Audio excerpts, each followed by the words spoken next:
tapi juga rakyat pengen selamat secara ekonomi juga. Karena melihatnya fenomena ini kayak apa sih? Terima kasih Mas Taufik. Kalau di awal 2019 sih memang wah, bikin semua orang kaget. Kita semua lah nggak mungkin enggak.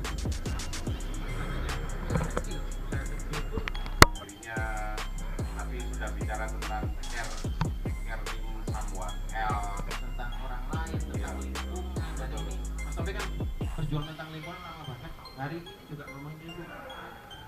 Iya, ada ahli lingkungan baru sekarang. Ada 100 hotel Unpaid leave mengajukan untuk ditutup. 280 hampir 300. Oh, 280 hotel yang Mengajukan untuk ditutup.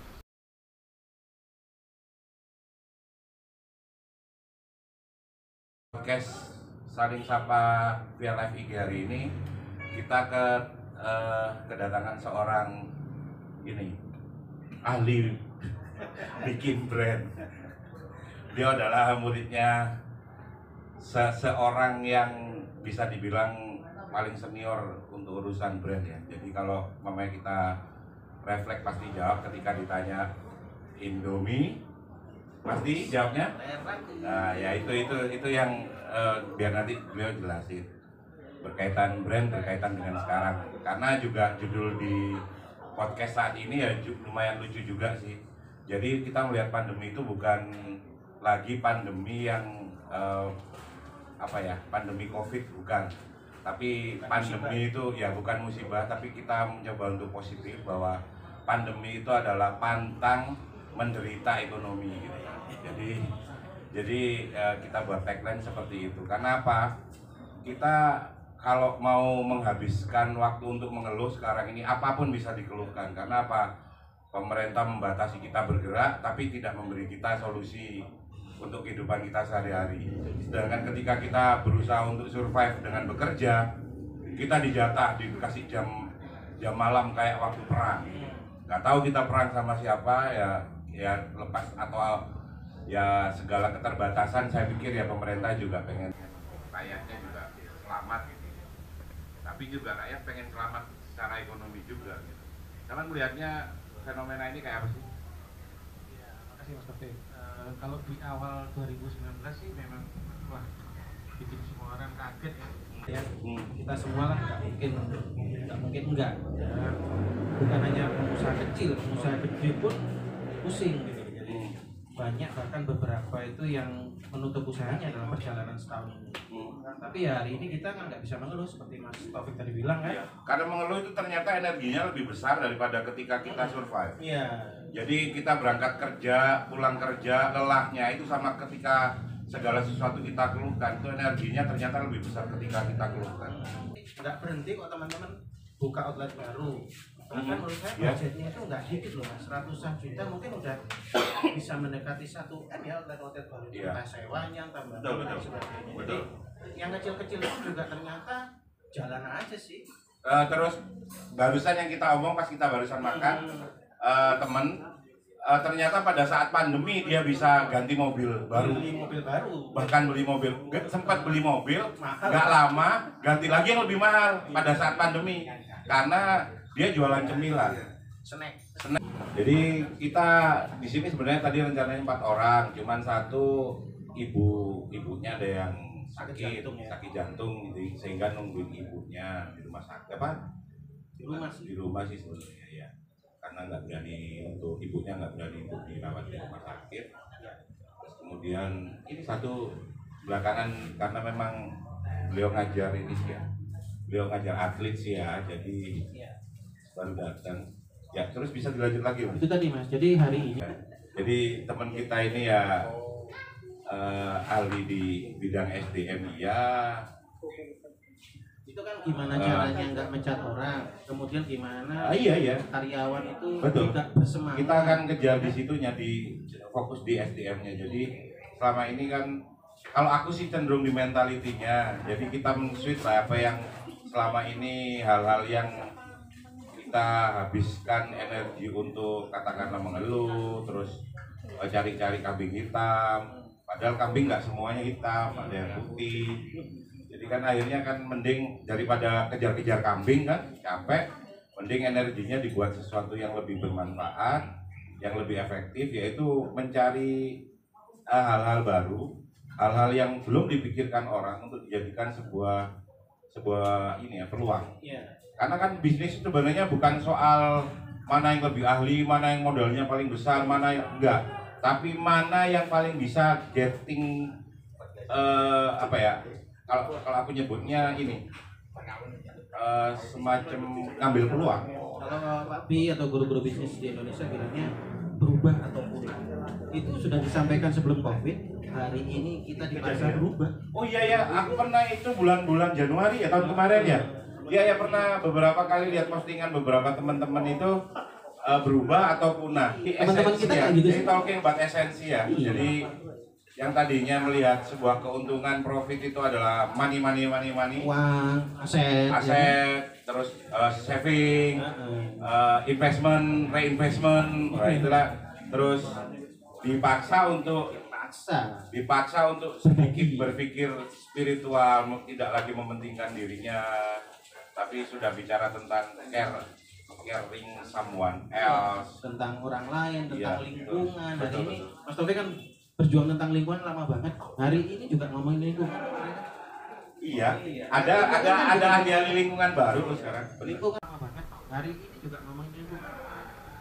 Iya, ada ahli lingkungan baru loh sekarang. Nambahkan yang berkaitan dengan SDM, langsung nyambung. Gak apa-apa, cuma gua, gak apa-apa. Santai aja. Enggak masuk kamera. Sini. Kameranya sini. Maskernya aja udah beda ya. Moderator. Jadi kita bicara tadi tentang bagaimana perusahaan sekarang harus peduli sama karyawannya. Gimana caranya nggak di PHK, gimana keluarga mereka juga masih optimis menghadapi. Gimana sampai sebagai praktisi SDM supaya nggak dikit-dikit pecat karena kondisinya nggak, dengan alasan kondisi tidak menguntungkan. Nah, banyak pertanyaannya. Apa ini apa? Spiritual? Kan cenderung akhirnya strategi perusahaan itu menjadi lebih spiritual, ngurusin lebih caring sama orang daripada sekedar urusan uang. Baik, jadi ada yang perlu diluruskan dulu ya, tentang pemahaman spiritual manajemen, spiritual company. Jadi yang perlu kita luruskan itu adalah pemahamannya masyarakat atau pemahaman dari sebagian pelaku bisnis tentang spiritual manajemen itu tadi, atau spiritual company. Contoh sekarang ini kan yang lagi trending, lagi booming itu kan dikit-dikit syariah. Oh iya. Hotel syariah, properti syariah, bank syariah. Nah, ketika kita masuk lebih jauh ke dalam, ternyata sama sekali tidak menyentuh apa itu yang berkaitan dengan syariah. Jadi cuma labelnya aja syariah, tapi kan branding, pintar banget dia. Jadi syariah itu sebagai branding. Takut saya ada karaoke syariah, ada bakti itu yang kita takutkan. Iya. Nah, dari situlah kenapa saya jadinya lebih menspesifikasi edukasi kepada nilai-nilai syariah itu sendiri. Biar nggak terdekadensi ya. Artinya perusahaan tidak perlu pasang label syariah hanya untuk menjalankan, jika memang berniat ingin menjalankan sistem manajemen syariah. Nah, sistem manajemen syariah itu kita bisa lihat aja, misalnya dari perbankan syariah. Kalau memang masih ada akad kredit yang ada ngambil untung di atas penderitaan orang lain, ya sampai waduh kayak seolah-olah dunia ini sudah terbalik, enggak. Karena secara mental mereka sudah siap, secara spiritual mereka sudah siap. Artinya rezeki itu bukan hanya dari satu tempat saja. Dimanapun mereka berada, ketika mereka masih menjalankan perintah-perintah Allah, selama mereka masih tetap dengan kewajibannya, maka Allah tidak akan tutup mata, tidak akan tinggal diam atas penderitaan yang mereka alami. Sesederhana itu aja konsepnya spiritual. Artinya mau di PHK sekarang atau di PHK nanti, tetap juga saya dapat makan. Mau pandemi kemarin, pandemi sekarang atau pandemi besok, selama saya berada di atas koridor yang sesuai dengan perintah Allah dalam konsep syariah, maka dia tidak akan bikin kelaparan. Sesederhana ada ya yang company-nya maupun karyawannya kalau spiritnya seperti itu ya. Nah, persoalannya kembali lagi, tidak semua manajemen paham dengan kebutuhan spiritual karyawannya. Yang aku pengen tahu nih sekarang, yang real terjadi sekarang secara SDM, ya. akibat pandemi yang mengalami positif Ya. dengan adanya pandemi mereka mengatur SDM mereka jadi tambah baik atau yang baik aja gitu, yang enggak, kalau yang jelek sudah pasti kita sebutkan tadi kan, tapi yang ternyata ada sisi positif karena pandemi ternyata malah menemukan sebuah resolusi baru tentang SDM gimana? Nah, jadi dari pandemi kemarin kita belajar bahwa ternyata pemerintah menutup mata atas keselamatan dan kelangsungan kesejahteraan karyawan. Artinya undang-undang tenaga kerja langsung diputar menjadi undang-undang Ciloko itu. Oh iya. Oh iya. Apa itu namanya? Undang-undang apa itu nggak jelas. Cipta kerja. Cipta kerja, cipta lapangan kerja. Undang-undang Cak Sapu Jagat. Semua ada di situ. Semua ada Nah, di ternyata situ. juga itu kan mandul. Iya. Undang-undang itu mandul. Semua praktisi SDM masih tetap kembali kepada Undang-Undang Tenaga Kerja yang nomor 13 tahun 2013. Karena justru di situ lebih lengkap mengatur secara spesifik Sampai detail ya. sampai detail. Nah, apa sisi positifnya? Tetap kembali lagi, ternyata banyak manajemen yang terselamatkan ketika mereka menerapkan benar-benar manajemen spiritual. Pendekatan spiritual itu akan menjadi satu solusi yang paling tepat ketika karyawan ataupun manajemen berada dalam kekalutan yang seolah-olah tidak ada solusi. Pendekatan spiritual artinya apa sih? Ketika kita berada di titik yang paling najis sekalipun, apalagi yang kita ucapkan selain ikhlas? Selain innalillahi wa inna ilaihi Udahlah, rajiun. ini semua dari datangnya dari Allah. Pandemi ini dari Allah. Kita tidak punya kuasa untuk melawan. Semakin kita melawan, semakin menderita kita. Semakin positif kita. Iya kan? Nah, akhirnya dengan pendekatan spiritual itu keluarlah konsep-konsep ikhlas, konsep-konsep kembali kepada ketetapan takdir Allah dan lain-lainnya. Itu sudah pendekatan spiritual. Sehingga mereka dengan legowo mau, ya udah deh Pak, demi lembaga, demi manajemen apa segala macam, saya tak di rumah aja. Artinya mereka lebih siap secara spiritual. Kalau misalnya ternyata manajemen pendekatan spiritual itu yang bisa menyelamatkan, kenapa tidak dari dulu diterapkan? Sehingga ibaratnya ketika terjadi turbulensi, pesawat ini bisa mendarat dengan baik, ya, meskipun dalam kondisi darurat. Mungkin dulu sering pelatihan-pelatihan terkait spiritual, tapi kayaknya baru kulit ya tadi ya. Hari ini mestinya Betul. Akhirnya kan ini saat yang tepat untuk mengaplikasikan di dunia nyata. 5 tahun yang lalu itu kan sebenarnya Wacana. udah muncul. Dulu wacana-wacana aja, sekarang kapok harus di benar-benar. 5 tahun, 6 tahun yang lalu itu kan ketika bermunculan branding syariah itu kan sebenarnya sudah disiapkan itu konsep-konsep yang lebih nyaman sebenarnya. Jadi 10 tahun yang akan datang apa yang terjadi sebenarnya sudah bisa kita analisa dan memprediksi dari saat ini. Dan ngomong-ngomong tentang diskusi kita banyak tentang hijrah, justru hari ini saat yang baik banget ya. Dari semua aspek ya. Baik banget untuk hijrah. Sudah mulai rajin sholat malam. Karena kita mau bergantung kepada siapa lagi? Iya. Yang biasa Karena saya Jumatan- gantung ke hanger nggak kuat hangernya. Iya mas. yang biasa Jumatannya sandaran di dinding kan sekarang tegak semua tuh. Iya. Karena dia sadar tidak ada tempat bersandar yang lebih baik Iya, betul. Daripada tiang masjid. daripada dia. Soalnya dikasih jarak mas. Nah, gitu loh. Jadi pendekatan spiritual itu Jadi spiritual manajemen itu kurang memang- mesra lah sama jamaah lain itu sekarang. Nah, akhirnya dikasih Ide-ide jarak. baru ini. Ide baru ini. Di plan. Jadi kosong ini, di sini kosong nggak ada yang Silakan menghubungi saya untuk mendapatkan training spiritual. Asik. Asik. Bisa berbagi. Sumber daya manusia ada 3 aja kuncinya: Oke. perut, hati, sama kepala. Perut, Hati Hati sama sama kepala. kepala. Itu diberesin. Beres ya? Dipenuhi. Selesai. Suruh loncat, suruh kerja 24 jam aman. Urusan perut kan sederhana ya. Paling orang makan berapa kilo Ya. ya kan. ini Itu beres ya. Perut, hati, sama Harus kepala. diberesin mas. Benar-benar. Ini luar biasa. Isi perutnya Dipenuhin ya kan. penuhin mentalnya, spiritualnya, di hatinya, kuatin, Pikirannya juga. pinterin orangnya, sudah selesai. pandemi bukan masalah ya. Gak masalah. Momentum belajar lagi. Ketika yang lain milih untuk milih, saya keluar aja, saya minta, dia nggak tetap. Kesempatan malah dapat karya Loyalitas, lebih tinggi. loyalitas tanpa batas itu ada di situ. Kalau yang karyawan harus Perut, bertahan. hati, kepala. Baru hal baru. Kesempatan jadi direktur siapa tahu. Kalau yang karyawan. Soalnya nggak ada lagi yang bertahan. Pendekatan yang paling tepat untuk bisa ngisi itu, pendekatan spiritual. Karena Terus ini nih, pengalaman terbaru kan sekarang akhirnya dapat banyak peluang nih, bahkan ke luar negeri nih ada kesempatan kan. Dunia HRD ini sebenarnya dituntut harus apa sih secara general ya, lepas apapun ya, lepas kepentingan apapun lah.